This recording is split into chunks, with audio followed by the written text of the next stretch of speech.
Karma delivered my revenge on my cheating wife as her betrayal unfolded right in my living room. Driving down Wesley Drive, Mike Morrison glanced at the 11 houses from the corner to his own. He had framed 8 of them, while the remaining 3 were built by John Peary, a local contractor. There was a friendly rivalry between Peary Construction and Curtis Construction, Inc., where Mike worked. Once, when JN ran out of concrete, Curtis's crew helped him finish the job. "Of course, we know the southeast corner's the only one that'll still be standing after the first good snowstorm," joked Lyle Curtis. Screw you, Curtis," John laughed. Both companies also participated in the 4th of July picnic at Jordan Air Park, competing in barbecues, softball, and horseshoes before watching the fireworks together. Mike was puzzled, but not worried, when he saw John Peary's SUV in front of his house, recognized by the plate Peary 1. Mike parked in the garage and went inside. "Hey, Rhonda, what's John Peary doing here?" Mike called out. "Living room," Rhonda replied loudly. Mike entered the living room expecting to shake hands, but the scene stopped him. Rhonda and John were on the small couch, with Rhonda looking uncomfortable and John looking smug. Michelle and Mickey were on the long couch, excited. "So, what's going on here?" Mike asked. "Mike, there's no easy way to say this," Rhonda mumbled, avoiding eye contact. "Then just spit it out," Mike demanded. "He got a swimming pool," Michelle interrupted. And a boat," Mickey added. "He said it'll take me to Merrily Lake." "See, Mike," John started. "Don't say another word," Mike interrupted. "Mike, don't make this harder," Rhonda snapped. "Oh, I'm the problem here," Mike said sarcastically. "Now, there's no need for," John began again. "I said not another word, Snake," Mike growled. John stood up and Mike shoved him back. "Mike, don't you dare," Rhonda screamed. "I thought you'd be a man about this," John snarled. "What part of not another word don't you understand?" Mike asked, backhanding John. He almost smiled at John's stunned expression. Almost. But his family was falling apart. His daughter was choosing a pool over him, and his son preferred fishing trips on a boat. When Mike last took Michelle to the lake, she spent her time posing for boys and didn't swim. He'd taken Mickey to Merrily Lake, fishing from the banks, but Mike always ended up doing the work. After Rhonda, the kids, and John left, Mike sat at the kitchen table with a Coors and read the divorce petition. Rhonda wanted primary custody and a month per child, plus half the medical and education costs. The microwave meal was tasteless, but Mike knew he needed to eat to absorb the beers he'd have that night. He had 2.5 beers and decided not to get drunk. He had work in the morning, wife or no wife, kids or no kids, and Rhonda wasn't worth the hangover. Rhonda had been a buck-toothed, flat-chested year-old when Mike first met her at an auto parts store, muttering to herself as she tried to pick a battery for her Nissan. "Charts are right here," Mike said quietly. But my car is not on there," Rhonda snapped. "And Tweedledum over there is too busy to get off his fat bum." "So, what kind of car you got?" Mike asked. He found the battery she needed and even offered to install it. Tweedledum glared as he rang up the purchase. "So, where's the Cardinal?" Mike asked, carrying the heavy battery out. 17th and Jackson," Rhonda said bitterly. "Had to walk here." Mike drove his Ford F-250 to the apartment complex and installed the new battery. Rhonda's father, Bud Livingston, came out and talked with Mike. Bud discovered that Mike was a 24-year-old employed by Curtis Construction, a bit of a mechanic, and enjoyed Coors beer. "Well, son, if you're going to date my daughter, you need to save up every penny," Bud chuckled. "Girl never saw a shiny thing she didn't want." "Dad," Rhonda huffed, glancing at Mike. Mike had sandy blonde hair, a strong face, and light blue eyes. His muscular build and tan skin showed he worked hard outdoors. If Rhonda hadn't been so angry when they met, she would have flirted with him. But just as she was working up the courage, her father came out. "Good to know," Mike nodded to Bud as he closed the hood on Rhonda's Cardinal. A few days later, Tweedledum called Mike. "Hey, Mike, know that snotty girl you helped with the battery? She wants your phone number. Give it to her?" Yeah, sure," Mike agreed. Mike soon found out Bud was right. Rhonda had to have more of everything. Everything. When Mike picked her up for their second date, Bud showed Mike Rhonda's overflowing closet filled with shoes, boots, and 6 pairs of flip-flops. "Hey, Rhonda, that's one for each toe, huh?" Bud teased. On their second date, Mike also found out that Rhonda loved lovemaking. Pregnancy suited her, and by the time she gave birth to Michelle, she had blossomed. She convinced Mike she needed braces, believing it would bring her more attention and gifts. Just after the braces were removed, revealing a beautiful smile, they discovered she was pregnant again. "Really? Just got my rear into a size 4 and I'm pregnant again," Rhonda shrilled. "Mike, you're getting a vasectomy." "No one's cutting on Big Mike," Mike calmly said, rocking his sleepy daughter. Motherhood did curb some of Rhonda's demands. She grew to realize that her wants had to take second place to her children's needs. Now sitting at his kitchen table, Mike poured out his third beer and decided to ask Lyle for a good attorney. He agreed with most of Rhonda's demands but wondered how she'd pay her share of expenses. Probably with John Peary's help. However, Rhonda's demand for half his retirement and home value was unfair, as she hadn't contributed to either. When Mike approached Lyle Curtis about a lawyer, Lyle's face grew redder. "That snake, exactly what I called him," Mike said. "I wish I'd said something," Lyle snapped, digging through his wallet. "Saw John hanging around Rhonda at the picnic. She looked too friendly." Mike remembered the outfit Rhonda had worn, a tied-up shirt and cut-off shorts. Barbara Trenton, the lawyer, listened to Mike's story, reviewed receipts and bank statements, and noted Rhonda's expenditures. She made changes to the divorce petition and faxed the revised documents to Rhonda's attorney. "We'll probably have to go into mediation, but I've got to tell you, Mr. Morrison, I'm amazed you managed any savings at all with the amount of money your wife spends," Barbara confided to Mike. "And she didn't contribute a penny." "Yeah, well, Lyle's a good man to work for," Mike said. "Uh-huh," Barbara smiled lightly. Barbara was right. They went into mediation. Rhonda contested the revised petition, seeing the money and house as hers. During this time, she made it difficult for Mike to see his kids, smugly telling him he should have signed the original petition. Lyle Curtis also played a role, spreading the word about John Peary's affair with Rhonda. Building supply retailers refused credit to Peary Construction, and John's funds dwindled when his bank delayed a loan for a new subdivision. John was furious. Mike's kids were sullen during his weekends with them, talking about the fun they had with Jan and Rhonda. "We could be water skiing if we were with Mom and Mr. John," Michelle sneered when Mike suggested the lake. "Yeah, Dad," Mickey said. "I even got a boogie board." When John Peary bid for a new office building in Raquel Falls, the board rejected him due to his personal life. Lyle Curtis and Mike were part of the winning bid. John's mood worsened when his painter, Ray Mangetti, told him his paycheck had bounced. Ray had been with John since the beginning and now stood nervously in John's office. "Hey, you know I need to get paid," Ray said. A homeowner hired John for a basement remodel, but John had no workers since they were now with Curtis. John had to cancel the job. Brian White, Rhonda's attorney, also demanded payment. When Rhonda tried to use her credit cards, she found Mike had canceled them. Her father, Bud, grudgingly loaned her money and suggested she apologize to Mike.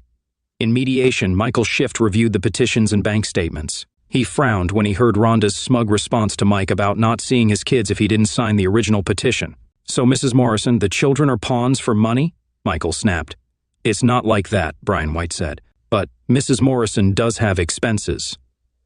"Mr. Morrison also has expenses and has faithfully sent child support," Michael said. "As for Mrs. Morrison's expenses, she should get a job." A month after the mediation, on Mike's 33rd birthday, he called Rhonda to ask if the kids could join him for a celebration at Benny's Burger Bar. "Your dad wants to take you to Benny's Burger Bar. It's his birthday," Rhonda snapped at the kids. Mike's heart broke when his daughter whined, "Do I have to?" Mike," Rhonda said, but the call had already been terminated. She left a message, trying to sound cheerful, saying the kids had plans and suggesting the weekend instead. Friday afternoon, Rhonda waited for Mike's call to pick up the kids. Michelle was annoyed, preferring to hang out with her friend, Catelyn Grady. Mickey was sullen and moody. At 6:30, Rhonda called Mike's phone and got the message that the number was no longer in service. She tried again and got the same message. "Almost ready?" John asked, seeing Rhonda in a dark suit. "Are we ready?" Rhonda asked. "Mike hasn't picked up the kids yet." "Call him," John spat angrily. "Great idea, John. His number's not in service," Rhonda snapped. "Good, he's struggling too," Jan gloated. "Come on, kids," Rhonda sighed, slipping on her heels. "Get your stuff. We'll drop you off at your dad's." "I wanted to take the vet," John complained. "The clients won't see the car." John let Tun go. "We're going to be late," John grumbled, but grabbed the Mercedes-Benz keys. Michelle and Mickey angrily got into the car. "Oh my God!" Rhonda gasped, seeing a real estate sign in front of Mike's house. "Come on, they're already there," John ordered. "Let's go." "Get out, John, they can't stay here." "Hyun's not here," Rhonda shrieked. "If we screw this meeting up because of your kids," John hissed, speeding off. Rhonda received an $800 check on the 3rd of the month. The checks always arrived on the 3rd unless it was a Sunday or holiday, then they came on the 2nd. Mike had heard Michelle whine, "Do I have to?" and Mickey sullenly asked why, ending the call. Mike sat at the table and cried for the first time since his mother died. Rhonda had taken everything valuable. The consignment shop took most of the furniture except the recliner and mattresses. They assured him the dolls, action figures, and skates would sell quickly. Lyle Curtis cursed when Mike said he was leaving Raquel Falls, in Colorado. The men hugged, and some of the crew also said their goodbyes. "Where are you going?" they asked, seeing the travel trailer hitched to his truck. "Probably south." Mike shrugged, tired of freezing in the winter. Barbara Trenton agreed to handle the home sale. The real estate agent, after Lyle had the house repainted and recarpeted, was confident she could list it for $160,000. Mike picked up the divorce decree in Oakleaf, Texas. To celebrate, he went to Tiana Jack's for a half-pound burger, spicy fries, and 2 cold beers. He even had a lap dance from a redhead. Finding work was easy. Scanduro Construction hired him after Lyle's glowing recommendation. The pay was good, and the work steady, but the nights were long. Living in his travel trailer, Mike worked from in the morning until, or in the afternoon, staying late to clean the site. "Mike, day over," Gio Tonetti said one afternoon.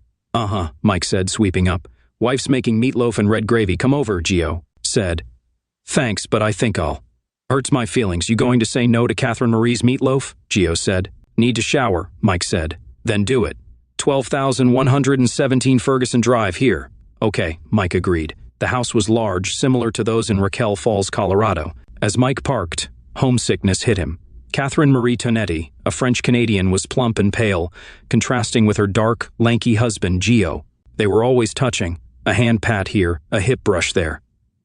Gio sat at the table's head, Catherine Marie on his right, their 20-year-old daughter, Tony, on his left, then their 15-year-old son, Joey, and 17-year-old daughter, Cheryl. The meal was loud, except for Gio's prayer. Mike learned Joey played football at St. Peter and Paul High. Cheryl was a senior at Sacred Ascend, planning to study biosynthetic engineering at the University of Louisiana. "Must get it from her mama," Gio said proudly, "not from her old man." "Tony, you're quiet," Catherine Marie noted. "I'm starting my last year of college education," Tony mumbled. Since kindergarten, she wanted to be a teacher, Gio bragged. Mike thought of Michelle's fleeting dreams, from Olympic skier to doctor to meteorologist. "Need good teachers," Mike agreed. "Why did you want to be a teacher?" "Miss Davis was smart and talked about the world outside Texas," Tony smiled. "And there ain't no world outside Texas," Gio joked. "Miss Davis lied," Tony laughed. "She said I had to want it and do well in school. Valedictorian and always on the dean's list," Catherine Marie beamed. "Do you have kids, Mr. Mike?" Tony asked. "I had 2, Mike said, losing his smile. "Had lost them." Joey giggled, earning a slap from Tony. "Divorce," Mike said quietly. After dinner, Mike thanked everyone and hugged Gio. "Been a while," Gio said, "since I sat at a family table," Mike replied. The next day, Gio barked orders and pointed as usual. At 3, he ended the day. Mike cleaned up, hoping for another dinner invite, but Gio didn't return. Mike went to Tiana Jack's for a burger and beer. On Friday, Gio handed out paychecks and invited Mike to Joey's football game. Mike cheered for St. Peter and Paul despite their loss. Tony, in denim shorts and a jersey, sat close, touching Mike's hand, arm, and thigh. Saturday, Mike bought a strawberry shortcake and arrived at Gio's at. Cheryl welcomed him, and Catherine Marie accepted the cake, joking she didn't need it. Gio teased her as he hugged her from behind. "Joe, we have a guest," Catherine Marie giggled. "They do that all the time," Tony said, rolling her eyes. "What married people do." Mike smiled. Tony blushed and left the kitchen. Gio called her back to set the table. "Hey, I can do that," Mike offered. "You're a guest," Gio protested. "No, I'm family now," Mike said. "Where are the plates?" Tony joined Mike in setting the table. She grabbed knives and forks, while Mike folded paper towels into squares. She placed the silverware on the napkins. "I'll let you get the glasses and ice," Mike said. "Hey, Mr. Mike," Joey said. "We played awful last night, huh?" "I thought you did fine. Too bad the other team came to win," Mike smiled. "Yeah, Timmy Elmont, they running back," Joey agreed. Mike discovered Catherine Marie's jambalaya was a simple mix of chicken, pork, sausage, rice, diced tomatoes, onions, and bell peppers, with a kick of cayenne pepper. "Ooh, you brought dessert," Joey cheered when Catherine Marie mentioned the strawberry shortcake. "Yes, but I don't need it," she said. "Good, more for me," Joey declared. "Son has a lot to learn about women," Mike joked. Sunday was long for Mike. Not being religious, he skipped church. Instead of football, he tried to sleep in, but eventually got up and dressed in shorts, a t-shirt, and sneakers. Some neighbors in the trailer park waved, others didn't. Mike walked to Oxbow Lake, where he saw others avoiding church and TV. A tanned blonde caught his eye, looking around for attention, but getting none. "That's how I feel too," Mike said when she visibly slumped. Monday, Mike and Carlos finished the trim work, while the painters primed and electricians worked. Mike grabbed a broom. Hey, Morrison, Gio called. Tony wants to know if you're coming to dinner tonight. I guess, Mike said, puzzled by Gio's tone.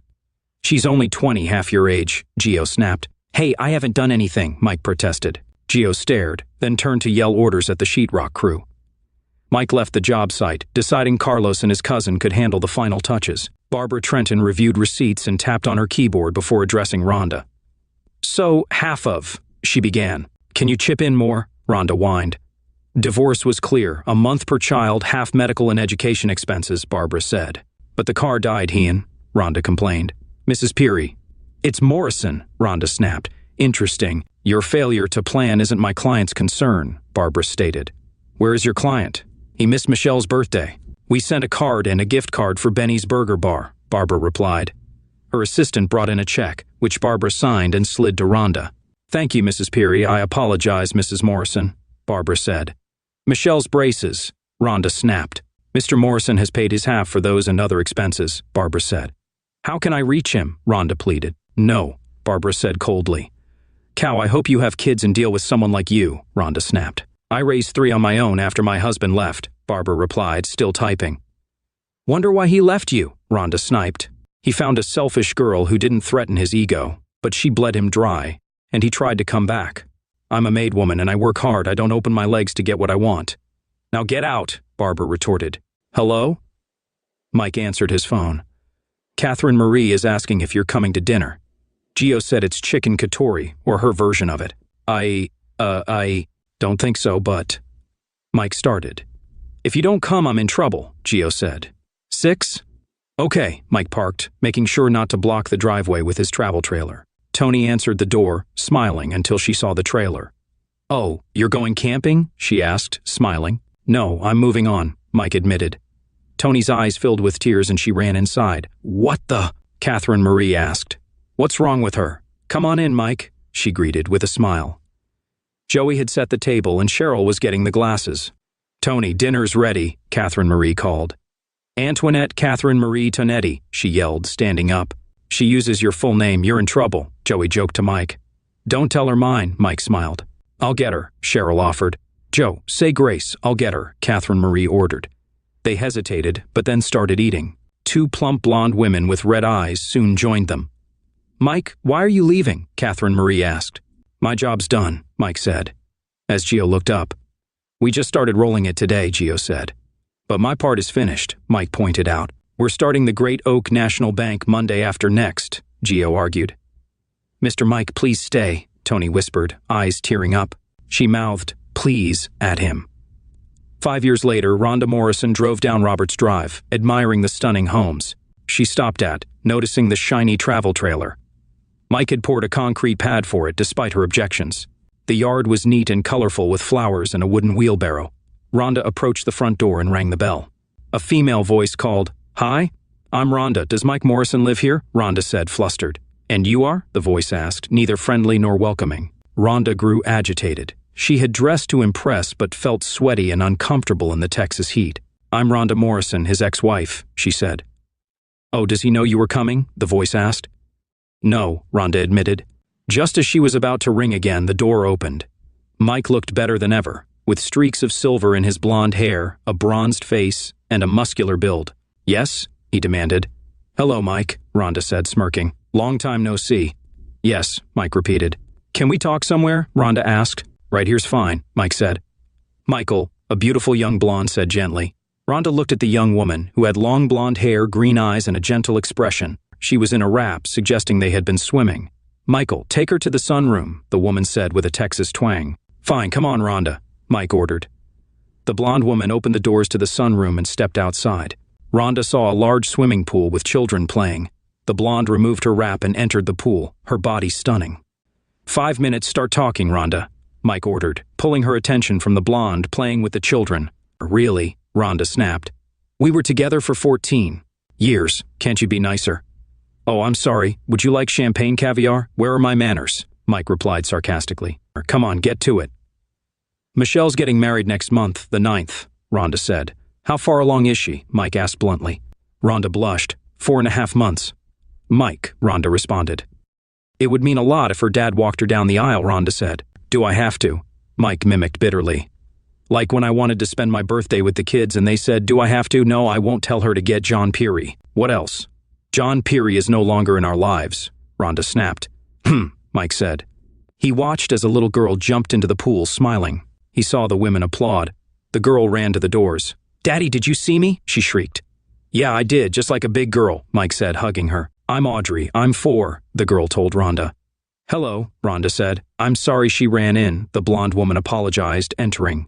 My mommy's a teacher, Audrey said proudly. Oh, Rhonda replied. Precious. It's fine, she didn't disturb anything, Mike reassured, squeezing his daughter. Or show mommy that big jump again. Okay, Daddy, you need to watch, Audrey insisted. I'll always watch you, Mike smiled, giving her another squeeze. So why can't Mickey walk his sister down the aisle? Mike asked, watching Audrey jump again. Mickey's in jail, Rhonda admitted. Do I still have to pay child support if Hugh's in jail? Mike wondered aloud. Hugh's still a minor, Rhonda snapped. But you don't have custody, Mike said, standing. 5 minutes is up, see you. Really? I came all this way, begging you to be part of your daughter's wedding and you just dismissed me, Rhonda shrilled. Did I ask you to come? Mike asked. No, Michelle did, Rhonda snarled. Then maybe Michelle should have come, Mike said, opening the door. Hey guys, you all waterlogged? My fingers are all bumpy, Audrey announced. That's terrible, Mike said. You seem to be doing well, Rhonda snarled. Thanks to no one but myself, Mike smiled. Mike walked Rhonda to the front door. Neither spoke as he closed it behind her. Sweating, Rhonda walked to her car. Inside, Mike joined his wife and the maid in the kitchen, trying to decipher what the children wanted for dinner. Boogers and toes, Mike joked. Don't get 'em started, his wife smiled. Daddy, I want hot dogs, Russell said. Yeah, hot dogs, echoed Bertrand, his twin. I thought you wanted hamburgers. Carmen, the housekeeper, laughed. I changed my mind, Russell said. How about spaghetti with hot dogs cut up in it? Mike suggested. Yeah, the kids agreed. Daddy, you're the best. His wife smiled, getting the pot for the pasta. After dinner and baths, despite the boys claiming swimming counted as a bath, and after prayers and bedtime stories, Mike walked into the bedroom. Hey, precious, he said as his wife came out of the closet in a t-shirt. What did your ex-wife want? She asked, kissing him. To know how you look so good after being stuck with me, Mike smiled. Plenty of protein, she teased, crawling into bed. Really? What did she want? Michelle's getting married next month. She wants me to walk her down the aisle, Mike said, joining her in bed. So we're going to Raquel Falls? She asked, smiling. Is it snowing there in August? No, we're not going, Mike said. Michael, you need to walk your daughter down the aisle, she insisted, resting her head on his chest. I know it hurt, but, she whispered, searching his eyes. She moved back as he tried to kiss her. Mike remembered meeting her, Tony, at Kennedy Park. They had dated, but there was no real chemistry, just two lonely people. Thankfully, Tony brought up the truth. Michael, I love you, but I'm not in love with you, she admitted. Kind of how I feel, Mike agreed. I care about you, but no long-term romance here. Oh, Tony said, we'll always be friends. You kept me from running off when things got hard, Mike said, squeezing her chubby body. Come on, Leighton get you home, he said. Just then, a Yorkie charged at a jogger, wrapping her in its retractable leash. The jogger fell hard, and the dog squealed, trapped under her. The woman screamed at the jogger. Mike rushed over, helped the jogger, grabbed the snarling dog and handed it to its owner. Hold your animal and drop the leash, Mike ordered, untangling the line. The jogger had a swelling knot on her forehead and a broken ankle. Tony, get her name and address, Mike said. I'm not giving you. The woman started. Mike snapped her picture and called emergency. We have a jogger with a broken ankle and possible concussion. The nearest vehicle is in Wakula, the operator said. Never mind, I'll get her there myself, Mike snapped, carrying the woman to his truck. Tony followed, glaring at the woman and her dog, who left hastily. Don't worry, got her picture, Mike told Tony, strapping the jogger in. Tony grabbed ice from a vendor and held it to the woman's head as Mike drove to the hospital. The woman moaned softly but was still unconscious when they arrived at the ER. A nurse and orderly took her inside. Mike drove Tony home. They hugged, and she went inside, wiping a tear. Mike debated whether to go back to the hospital but decided against it due to the late hour. He had a full day ahead with work at Scanduro in his latest foreclosure project. The night they had chicken katory when Tony begged Mike to stay, he decided to find a more permanent home than his travel trailer. While waiting for Scanduro construction to start on the Great Oak First National Bank, Mike bought a foreclosure in a modest neighborhood. The house was trashed, with rotting food, smeared feces, broken windows, and concrete in the toilets. Mike did most of the work himself, using his job to get materials at a good price. While working on that home, the one next door was also foreclosed, and Mike bought it too. Later, he bought 2 more foreclosures on Roberts Drive, in a gated community where owners had overextended their credit. Mike sold 3 properties at a reasonable return and decided to move into the 4th, at 1809 Roberts Drive. He worked for Scanduro during the day and on his renovations in the evenings and weekends. His latest project was on Simpson Way, where the owner had hung himself after losing everything. Mike got the house for 1/5 of its value. The gaudy colors and carpets needed changing, but the structure was sound. One evening, instead of heading to Simpson Way, Mike went to Lorad Hospital to check on the jogger he'd helped. He didn't know her name but managed to visit her. "They cut up my shoe to get it off," she said when he entered. "None of them figured out how to untie a knot," Mike joked, meeting her clear green eyes. She asked what happened, and Mike explained about the dog and the leash. As they chatted, Mike felt he recognized her but couldn't place where from. She mentioned she was studying education at Connolly, and he remembered he had picked Tony up there a few times. "By the way, what's your name?" Mike asked. "Precious Cruz," she replied. "Yeah, I know I don't look Mexican. So anyone you need to call?" Mike asked. "No, my mom died last year, and my dad disowned me," she said. Mike glanced at his watch, noting he had 2 hours of daylight left for work. He told Precious he'd be back and stood to leave. She smiled sadly as she lowered her bed. Mike then remembered where he had seen her before. "Oxo Lake," he said. "Huh?" Precious paused. "That's where I've seen you before. You were sunbathing in a green bikini," Mike explained. Precious blushed. "What do you have to feel sad about?" she asked. "I was happily married with 2 kids," Mike said. "My son was named Russell after my old man or Bertrand after my mom's dad. My granddad could carve amazing things from wood." Mike shared this as Precious listened, both of them connecting over their shared experiences and hardships. "So, what'd you name him?" Precious asked softly, taking his hand. "Rhonda decided on Mike Jr. We called him Mickey," Mike said. "That's a good name. I like it," Precious smiled. "Yeah, I was named after my dad's brother who died in Nam," Mike agreed. "And your little girl?" Precious asked. "Audrey," Mike said. "Oh, I love that name," Precious enthused. "It was my mom's name, but Rhonda chose Michelle Christina instead." "Do you see them often?" she asked. "Been a few months. They're in Raquel Falls with a pool and boogie board. What do they need with their dad?" Mike stayed until an orderly brought her dinner. He surprised them both with a gentle kiss. The next morning, Mike was working on the bank's main lobby when his phone rang, playing Back in Black. "Michael," Precious's soft voice asked. Mike said, wiping sweat off his face. "They're discharging me today." "He'll be there soon," Mike said. He informed Gio of the emergency and left for the hospital. An orderly wheeled Precious to the curb. Mike lifted her into his truck and helped her buckle up. "Where to?" he asked. "Home," she said, giving directions to the Spanish Arms apartments. She then remembered her car was at Kennedy Park. Mike drove there without hesitation. She pointed to a 2005 Volkswagen Beetle. "Shut up, it's cute," she laughed when Mike mocked the car. Mike parked and helped her out. Seeing her plaster boot, he realized she couldn't drive. "Okay, I'll drop you off and then drive your car to your apartment," Mike decided. "That's too much," Precious argued. "You can't drive like that," Mike insisted. Back at Spanish Arms, Mike noticed Precious lived on the 3rd floor. "They didn't give you crutches?" he asked. "No," she realized. "How are you going to manage the stairs?" Mike asked.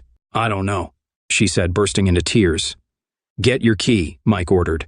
He carried her up to her apartment, left her there, and drove to get some boxes from a supermarket. "What are those for?" Precious asked, hobbling to the door. "Pack what you need for the next couple of weeks. You're staying with me until you can get around." Precious was about to argue but realized she couldn't manage on her own. "Your apartment is on the ground floor?" she asked. "Yours will be," Mike assured her. "Give me your car keys, I'll be back." "Oh, don't want to help me pack?" she teased. "No, I've seen enough of women's drawers." Mike smiled and kissed her lightly before leaving. He rented a hitch and harness, towed her car to his place, and returned to help her. "Ready?" he asked, lifting her into his truck. Then he fetched the boxes. "Anything else?" he asked. "Nope," she said, surprising him with a kiss. "Thank you, Michael." Mike locked her apartment and drove to his home. "So, my apartment's on the ground floor?" she asked. "Your bedroom is." "It's a 3-story house, but I haven't been to the 3rd floor, except to paint and change carpets," Mike said, turning onto Roberts Drive. "Oh my, I come here at Christmas," Precious said, looking around. "Christmas?" Mike asked. "Yeah, these houses go all out with lights," she explained. "Like Clark Griswold?" Mike asked. "Who?" Precious replied. "Griswold, Christmas Vacation," Mike said. When Mike pulled up to his house, Precious was still craning her neck to look at the third-story windows. "You need something in each window for Christmas lights," Precious said as he helped her out of the truck. Mike asked, closing the door. "When you do your Christmas lights," she repeated, holding her arms out for him to pick her up again. He unlocked the door, then ran back to scoop her up. "Carrying me across the threshold?" she quipped. "When I do, you should at least have a nice dress on," Mike smiled. "What's wrong with fiberglass?" Precious asked, waggling her cast. "All the models are wearing them." Puts the UGG in ugly, Mike joked, placing her on the couch. "Love this couch. Is this where I'm staying?" "No, I'll carry you to the bedroom after I get your stuff in," Mike said, quickly moving her boxes inside. Then he carried her to the bedroom. "You're a man," Precious quipped, looking at the austere furniture. Mike chuckled as he laid her on the bed. She didn't let go. "Thank you, Michael," she said softly, kissing him. "You're welcome. Need the bathroom?" "Right across the hall," she said. "Mind reader or my eyes turning yellow?" Mike carried her to the small bathroom and quickly exited, shutting the door. "Holler when you're done," he called through the door. Mike found more pillows and brought an old TV into her room. He cooked her some soup and used a rusty cookie sheet as a tray. He also rented crutches for Precious, starting their weeks of cohabitation. The first few mornings, she lightly complained about being woken up early for breakfast. By the third morning, she was awake, arms outstretched, waiting for him to carry her to the kitchen. "Got your crutches?" Mike asked on the fourth morning as he scooped her up. "But I like when you carry me," she whispered. Mike realized she had gotten up, brushed her teeth, and returned to bed just to be ready for him. "Honestly, I like carrying you too," he said. Gio complained about Mike taking time off for Precious's doctor visits and therapy sessions. Teresa White, a lawyer recommended by a coworker, helped Precious sue Mary Booker, the Yorkie's owner. This took more time away from the job. "Mike, we all got stuff to do. Can't schedule this for after work?" Joe complained when Mike needed another early afternoon off. Joe exploded. "More important to have a job or whatever this is," Joe spat. Mike didn't answer, and the next morning Joe screamed at him in front of everyone. Mike smiled, nodded, and walked off the job site. "Hey, you're home early," Precious said, looking up from a textbook. Mike grumbled. "Do I have an appointment?" Precious asked, alarmed. "No, I got run off the job," Mike said. "What happened?" Precious asked, patting the cushion next to her. Mike sat and explained the tension from dating Gio's daughter and his frequent absences. "Why didn't you say something?" "I would have gotten a friend to take me," Precious said. "But I wanted to take you," Mike admitted. "Why?" Precious asked, peering into his eyes. "Because I'm in love with you," he admitted. "And I'm in love with you, Michael Arthur Morrison," Precious whispered, then kissed him. Now unemployed, Mike bought more foreclosed homes, did repairs, and continued making money. Being his own boss gave him time to take Precious to appointments and on outings. On one such outing, to the Hog's Head, a barbecue restaurant Precious loved, Mike realized his true status. "Hey, Press," a muscular young man sneered. "Hi, Barry," Precious replied flatly. "This your dad?" Barry asked, trying to sit next to her. Precious blocked him with her hand. "No, this is my fiancé, Michael Morrison." "Michael, this is Barry. I used to date him." "Used to," Barry mocked. "My fiancé," Precious said firmly. "Hey, Allison, what's up, girl?" Barry sighed. "I found out there's a huge difference between men and little boys," Precious smiled sweetly. "Hey, Precious Barry, the ribs are here," Allison said. Barry glared at Mike, jostled the table, and walked away. "Your fiancé?" Mike asked, as the waitress brought their brisket platters. "You didn't know?" Precious smiled, mixing sauces on her brisket. She held out her finger covered in sauce. "Want to get married the day after Christmas?" she asked, as Mike sucked the sauce from her finger. "Gives me a month to find the perfect ring," Mike agreed. Precious smiled triumphantly and wider when Mike imitated her sauce mixing. "Gives me time to get this cast off. Can you two-step?" she asked. "I'll learn," Mike said. Brandon Wright of the Fellowship Non-Denominational Church performed their wedding. The ceremony was loud and joyous, reflecting Brandon's love of God and preaching. Mike had learned the Texas two-step and swing. The fellowship hall was filled with cheers as the DJ kept everyone dancing. The Hog's Head barbecue catered the event, and guests enjoyed the meal. Toni Tonetti congratulated Mike and Precious, but then locked herself in a bathroom stall to sob. Emmanuel Wright, Brandon's son, offered her a handkerchief. "Seeing others happy can be hard," he said quietly. Toni dabbed at her tears. "When my cousin Amelia got married, I wanted to punch the guy," Emmanuel admitted. "Oh, yeah," Toni smiled slightly. "Yeah, but sanity prevailed. The guy's a nose tackle for Connolly Cougars," Emmanuel joked. "Ouch," Toni agreed. "Why haven't you dancing yet?" Emmanuel asked. "Let ton go," he said, grabbing her hand. Months and days after their wedding, Mike and Precious were at Low Ridge Hospital for the birth of Bertrand, Michael, and Russell. Months later, Tony and Emmanuel were having their first child, while Precious was having their daughter, Audrey. In the present, the Morrisons traveled back to Mike's town to make amends with his children.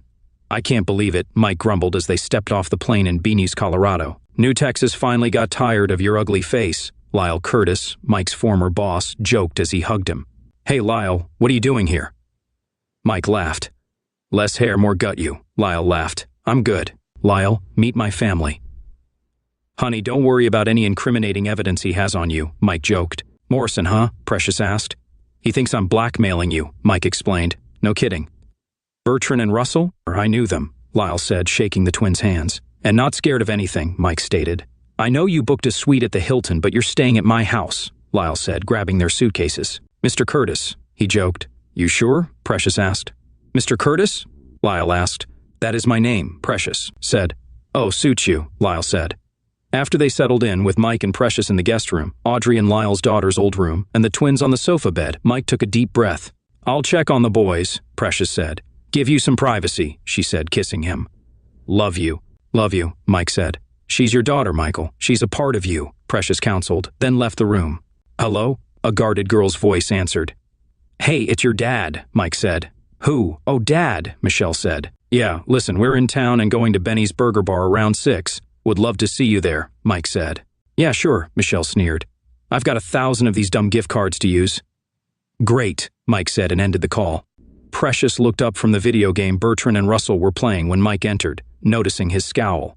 "Benny's Burger Bar 6, Mike said, and Precious asked softly, "And?" "And she sounded like a snotty little brat, just like at 13, Mike spat. "Whenever I expect the worst, I'm rarely disappointed," Precious said. "With my second graders, some are sweet, but some are tough. When I drop expectations, things go better." "Don't know why I let you talk me into this," Mike said, smiling as Bertrand found the pot of gold in the game. "Because I promised you a special night." "You did," Mike whispered into her ear. There is that," Precious agreed. "But not here." Precious giggled as Mike reached around her waist.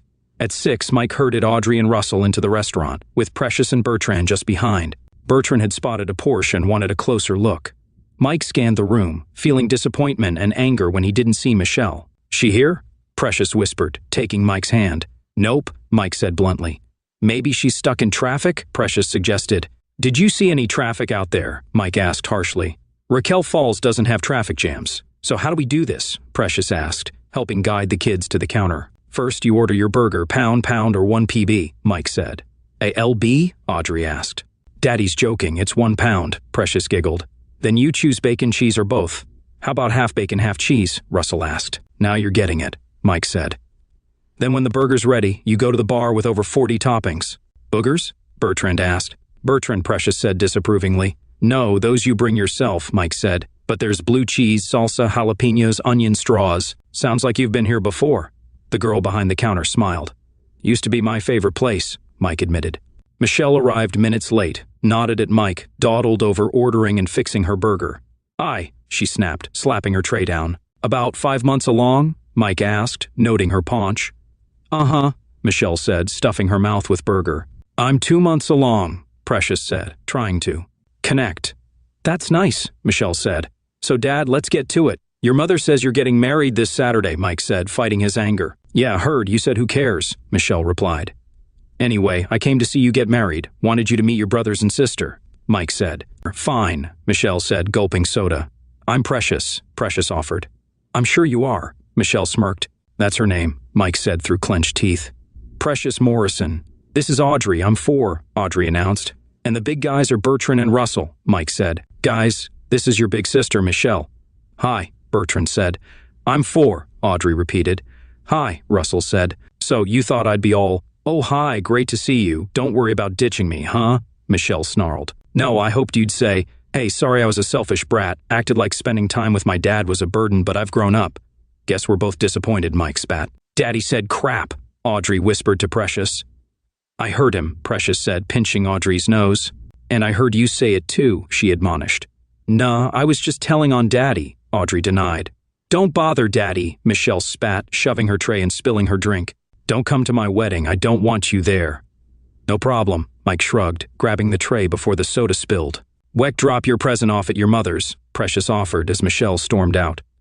Whatever, cow, Michelle sneered, shoving the door open. She said. Audrey started, and if you say it, you'll get a spanking, Precious warned. So, what did y'all think of Benny's Burger Bar? She asked as they left. Next time, more pickles, Bertrand said. And barbecue sauce, Russell agreed. Mike smiled at their enthusiasm. He exchanged smiles over the minivan.